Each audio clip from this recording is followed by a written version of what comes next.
بسم اللہ الرحمن الرحیم۔ السلام علیکم، آپ دیکھ رہے ہیں اسلامک ورلڈ۔ ناظرین، آج ہم آپ کو ایک بچے کی آزمائش کی کہانی سناتے ہیں۔ مسند احمد میں ہے، رسول اللہ صلی اللہ علیہ وآلہ وسلم نے فرمایا کہ پہلے زمانے میں ایک بادشاہ تھا، اس کے ہاں ایک جادوگر تھا۔ جب جادوگر بوڑھا ہوا تو اس نے بادشاہ سے کہا کہ اب میں بوڑھا ہو گیا ہوں اور میری موت کا وقت آ رہا ہے، مجھے کوئی بچہ سونپ دو، میں اسے جادو سکھا دوں۔ چنانچہ ایک ذہین لڑکے کو وہ تعلیم دینے لگا۔ لڑکا اس کے ہاں جاتا تو رستے میں ایک راہب کا گھر پڑتا، جہاں وہ عبادت میں اور واعظ و نصیحت میں مشغول ہوتا۔ یہ بھی کھڑا ہو جاتا اور اس کے طریقے عبادت کو دیکھتا اور واعظ سنتا۔ آتے جاتے یہاں رک جایا کرتا تھا۔ اسے جادوگر بھی مارتا تھا اور باپ بھی مارتا تھا، کیونکہ وہ وہاں دیر سے پہنچتا تھا اور یہاں بھی دیر سے آتا تھا۔ ایک دن بچے نے راہب کے سامنے یہ شکایت پیش کی۔ راہب نے کہا کہ جب جادوگر تم سے پوچھے کہ کیوں دیر ہو گئی تو کہنا کہ گھر والوں نے روک لیا تھا، اگر گھر والے پوچھیں تو کہنا کہ جادوگر نے روک لیا تھا۔ یوں ہی ایک زمانہ گزر گیا کہ ایک طرف تو وہ جادو سیکھتا تھا اور دوسری طرف کلام اللہ اور دین اللہ سیکھتا تھا۔ ایک دن وہ یہ دیکھتا ہے کہ رستے میں ایک زبردست ہیبت ناک سانپ پڑا ہے، جس نے لوگوں کی آمد و رفت بند کر رکھی ہے۔ ادھر والے ادھر اور ادھر والے ادھر ہیں اور سب لوگ ادھر ادھر پریشان کھڑے ہیں۔ اس نے دل میں سوچا کہ آج موقع ہے کہ میں امتحان لوں، راہب کا دین اللہ کو پسند ہے یا جادوگر کا۔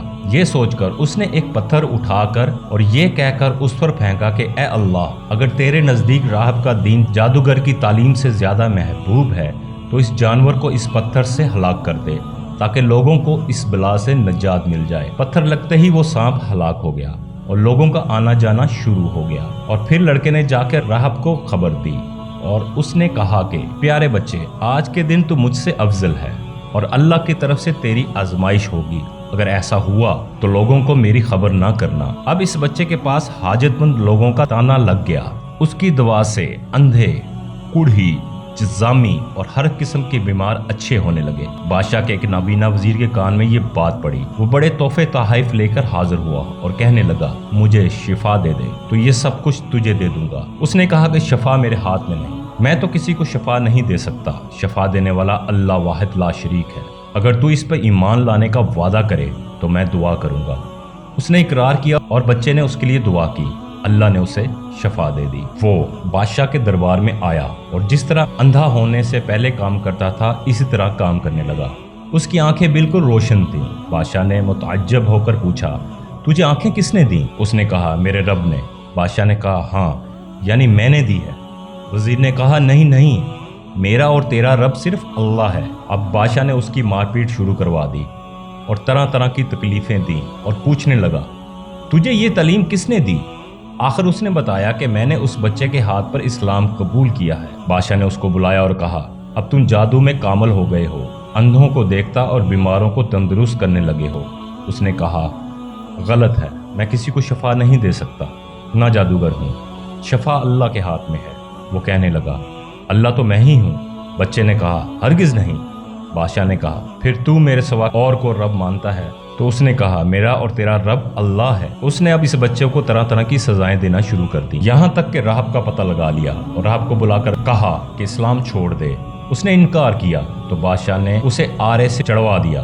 پھر اس نوجوان سے کہا کہ تو بھی دین اسلام سے پھر جا۔ اس نے بھی انکار کیا تو بادشاہ نے اپنے سپاہیوں کو حکم دیا کہ اسے فلاں پہاڑ کی چوٹی پہ لے جاؤ، وہاں پر پہنچ کر بھی اگر یہ دین سے باز نہ آئے تو اسے وہاں سے دھکا لگا دو۔ چنانچہ سپاہی اسے پہاڑ کی چوٹی پر لے گئے۔ جب اسے دھکا دینا چاہا تو اس نے اللہ سے دعا کی، اے اللہ، جس طرح تو چاہے مجھے اس سے نجات دے۔ اس دعا کے ساتھ ہی پہاڑ ہلا اور سب سپاہی لڑکھڑا گئے، صرف وہی بچہ ہی باقی بچا۔ وہاں سے بادشاہ کے پاس گیا اور بادشاہ نے کہا، یہ کیا، میرے سپاہی کہاں ہیں؟ بچے نے کہا، اللہ نے مجھے بچا لیا، وہ سب ہلاک ہو گئے ہیں۔ بادشاہ نے اپنے دوسرے سپاہیوں کو حکم دیا کہ اسے کشتی میں بٹھا کر لے جاؤ اور سمندر میں پھینکاؤ۔ یہ لوگ اسے لے کر چلے گئے۔ بیچ سمندر کے پہنچ کر جب اسے پھینکنا چاہا تو پھر بچے نے وہی دعا کی، اے اللہ، جس طرح تو چاہے مجھے بچا لے۔ دعا کے ساتھ ہی موج اٹھی اور سارے کے سارے سپاہی سمندر میں ڈوب گئے، صرف وہی بچہ باقی بچا۔ پھر وہ بادشاہ کے پاس آیا اور کہنے لگا، میرے رب نے مجھے بچا لیا اور اے بادشاہ، تو چاہے کتنی تدبیریں کر لے، تو مجھے ہلاک نہیں کر سکتا۔ صرف ایک صورت ہے جس طرح میں کہوں، اگر تو اس طرح کرے تو میری جان نکل سکتی ہے۔ اس بچے نے تمام لوگوں کو ایک میدان میں اکٹھا کیا اور پھر کہا کہ مجھے کھجور کے تنے پر سولی پہ چڑھا دو اور میرے تیر کو میری کمان پر چڑھا، اور بسم اللہ رب حاضر الغلام، یعنی اللہ کے نام سے جو اس بچے کا رب ہے، پڑھ کر تیر میری طرف پھینک، وہ مجھے لگے گا اور میں مر جاؤں گا۔ بادشاہ نے یہی کیا۔ تیر بچے کی کن پٹی پہ لگا، اس نے اپنے ہاتھ اس جگہ پہ رکھ لیا۔ چاروں طرف سے یہ آوازیں بلند ہونے لگی، ہم اس بچے کے رب پر ایمان لائے۔ یہ حال دیکھ کر بادشاہ کے ساتھی بڑے گھبرائے اور کہنے لگے، ہم تو اس بچے کی ترکیب سمجھے ہی نہیں، دیکھیے اس کا اثر کیا پڑا، سب لوگ دین اسلام میں داخل ہو گئے۔ ہم نے تو اسے اس لیے قتل کیا تھا کہ کہیں اس کا مذہب پھیل نہ جائے، لیکن جو ڈر تھا وہ سامنے آ ہی گیا اور سب مسلمان ہو گئے۔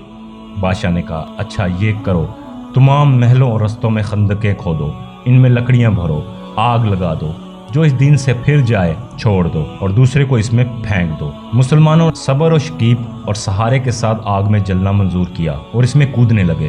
البتہ ایک عورت جس کی گود میں دودھ پیتا چھوٹا سا بچہ تھا ذرا جھجکی، تو اس بچے کو اللہ نے بولنے کی طاقت دی۔ اس نے کہا، اماں یہ کیا کر رہی ہو، تم تو حق پر ہو، صبر کرو اور اس میں کود پڑو۔ تو جی ناظرین، آج کا واقعہ آپ کو کیسا لگا؟ اگر پسند آئے تو لائک اور کمنٹس ضرور کیجیے گا، چینل کو سبسکرائب ضرور کیجیے گا۔ اگلی ویڈیو تک اجازت، والسلام۔